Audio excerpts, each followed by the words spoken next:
So big boss రండి వెళ్దాం మరి, సూట్ కేసు తెచ్చుకోండి. పదండి. మళ్ళీ వెళ్తారా? అమ్మో మరి అమ్మో, మరి సూట్ కేసు తెచ్చుకోండి అన్నారు. అంటే ఎందుకు? అయ్యో వెళ్దామంటే మీరు అమ్మో. బిగ్ బాస్ వద్దామంటే సరే చెప్పండి. సో బిగ్ బాస్ ఆపర్చునిటీ అసలు ఎవరు అంటే మీరు వెళ్ళాలని ఇంట్రెస్ట్ గా ఉన్నారా? వాళ్ళు మిమ్మల్ని ఇన్వైట్ లేదండి, చేశారు? సీజన్ 1 నుంచి అడుగుతూ ఉన్నారు. సీజన్ 3 కూడా వెళ్ళాలి యాక్చువల్గా. కానీ ఎందుకో డౌట్ఫుల్ ఉండే నాకు, ఆ ఫార్మాట్ తిట్టుకోవడాలు, నామినేషన్స్ అవన్నీ ఎందుకు పెద్ద నచ్చవు నాకు. నచ్చేవి కాదు. ఎందుకంటే ఒకళ్ళని ఏ మాట అనాలి మనం అనేది నాకు పెద్ద నచ్చేది కాదు. ఇంకా 4 ఏంటంటే కరోనా వచ్చింది, ఓకే రైట్. డబ్బులు లేవు ఎక్కడి నుంచి. మనం ఇల్లు కట్టేసాము, ఈఎంఐ పడుతుంది కదా అండి. Right right. సో అప్పుడు వీళ్ళు ఫోన్ చేసి ఇప్పుడు కన్నా వస్తావు అంటే ఖచ్చితంగా వస్తా అని చెప్పి వెళ్ళిపోయా. ఎందుకంటే సేఫ్ గా ఉంటాం, ఏదన్నా అయితే అల్లే చూసుకుంటారు, డబ్బులు వస్తాయి, మంచి డబ్బులు ఇస్తున్నారు. So I was very happy, వెళ్ళిపోయా, డబ్బులు అంటే వచ్చాయి. మీకు బిగ్ బాస్ మీద ఇంట్రెస్ట్ లేదు అసలు వెళ్ళాలని గానీ? ఆ టైంలో ఆపర్చునిటీ అండి.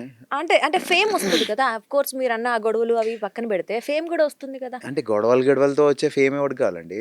అంటే ఏదైనా అందరూ ఇప్పుడు గొడవలు పడే కాదు. విన్నర్స్ అందరూ గొడవలు పడ్డోళ్ళు అందరూ ఉండరుగా. డిఫరెంట్ టైప్స్ ఆఫ్ పీపుల్ ఉంటారు, అందరూ అవును. గొడవలు ఏం పడరు కదా. అవును. సో ఇప్పుడు మీ సీజన్ లో విన్నర్ అభిజిత్ ఉన్నాడు, ఏ అవును. గొడవలు అవేమి లేకుండా కామ్ గానే ఆల్మోస్ట్ వచ్చేసారు. అవును, అంటే ఇప్పుడు బిగ్ బాస్ తో కొత్తగా వచ్చేది ఏమీ లేదనిపిస్తుంది నాకైతే. అవునా? డెఫినెట్లీ అన్నోన్ పీపుల్ ఎవరైతే వెళ్తారో మ్మ్. వాళ్ళు చాలా ఫేమస్ అయిపోతారు. మ్మ్. డెఫినెట్లీ డిఫరెంట్ ఆడియన్స్ అందరినీ మనం కలవగలుగుతాము. మ్మ్. కానీ మ్మ్. ఆ, ఆ, ఏమో కొన్ని నచ్చవు అందులో, లైక్ నామినేషన్స్ చేయడాలు నచ్చవు, ఇలాంటివి కొన్ని నచ్చవు. మ్మ్. సో అది హార్ట్ఫుల్ గా చేయలేం మనం. సో నేను I use to look for a very valid point to nominate. So నేను మహబూబ్ని ఏం నామినేట్ చేస్తాను తెలుసా అండి? మ్మ్. నువ్వు నాకంటే స్ట్రాంగ్ రా అని చెప్పి నామినేషన్. Okay. వాడు అంటాడా లేదు నేను నీకంటే స్ట్రాంగ్ కాదని. ఆ.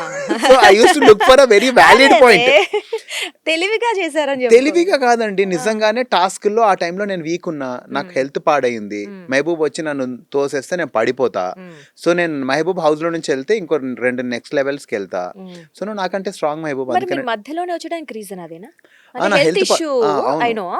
అదే బట్ ఇంకా అంటే అది వెంటనే క్యూర్ అవ్వలేక వచ్చేసారా? మీకు ఇంట్రెస్ట్ కూడా పోయిందా? లేదు, నన్ను కలవడానికి డాక్టర్ వచ్చేవాడండి. ఆ, చూసాను news, నేను news. 80 కిలోల నుంచి నేను ఆల్మోస్ట్ 70 కిలోస్కి డ్రాప్ అయిపోయి 10 కిలోలు తగ్గిపోయి. మీరు ఇలా పీక్కుపోతారండి ఎవరైనా హౌస్ లోకి వెళ్ళిన వాళ్ళు. ఫస్ట్ ఆఫ్ ఆల్ తిండి ఫుడ్ సరిగ్గా సరిగ్గా ఉండదు, పడుకోనియరు. పొద్దున్న లేవగానే నువ్వు ఈ తప్పు చేసావు, నువ్వు ఏదబ్బి నువ్వు ఏదబ్బి, ఏం మనశ్శాంతి ఉండదండి అక్కడ. మనం తినే తిండి మన ఒంటికి పట్టదు, నిద్ర ఉండదు. సో ఏమో. అంతేనా? యా. So okay.